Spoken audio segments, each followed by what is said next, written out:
মহালয়া দেবীপক্ষের সূচনায় দেশকে নেশামুক্ত করার ডাক দিয়ে রাস্তায় নামলেন বিজেপির যুবারা। প্রধানমন্ত্রী নরেন্দ্র মোদীর জন্মদিন উপলক্ষে সেবা সপ্তাহ পালন করছে বিজেপি।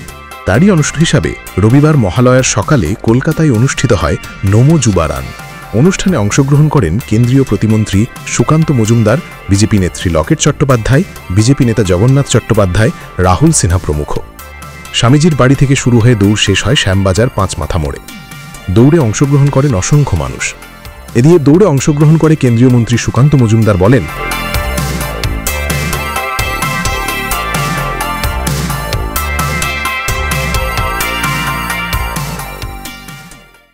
আমরা চাইছি যে নেশামুক্ত ভারত যেমন দরকার, ঠিক সেরকম নেশামুক্ত বাংলাও দরকার। বাংলার যুব সমাজ ধীরে ধীরে নেশার মধ্যে চলে যাচ্ছে। এর থেকে যুব সমাজকে বাইরে আনা দরকার। সেই জন্য আমাদের এই নমো যুব। প্রধানমন্ত্রীর জন্মদিন উপলক্ষে 17 সেপ্টেম্বর থেকে 2 অক্টোবর পর্যন্ত সেবা সপ্তাহ পালন করছে বিজেপি। দেশজুড়ে বিভিন্নভাবে সাধারণ মানুষের পাশে দাঁড়াচ্ছেন বিজেপি কর্মীরা। তারই মধ্যে মহালয়ার সকালে কলকাতায় বিজেপির দৌড়ের আয়োজন বেশ তাৎপর্যপূর্ণ বলে মনে করা হচ্ছে।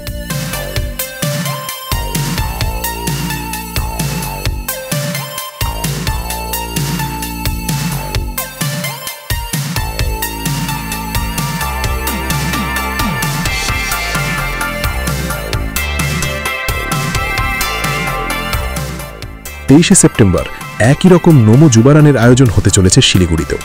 এবার দেখার কলকাতাকে টক্কর দিতে পারে কিনা উত্তরবঙ্গ। ব্যুরো রিপোর্ট, মাধ্যম।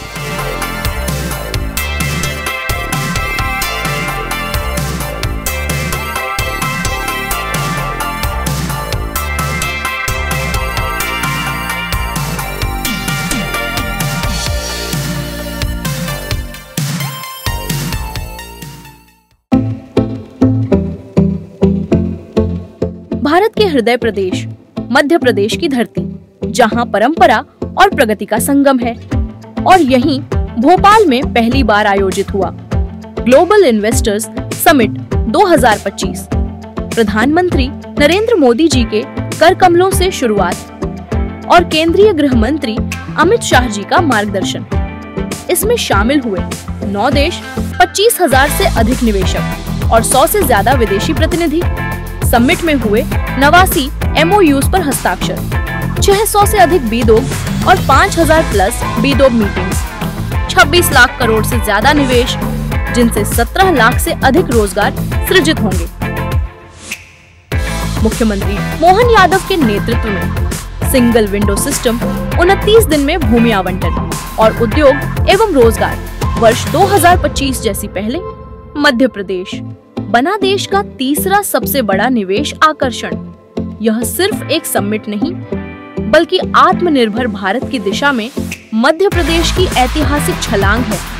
मध्य प्रदेश उद्योग एवं रोजगार का नया गढ़।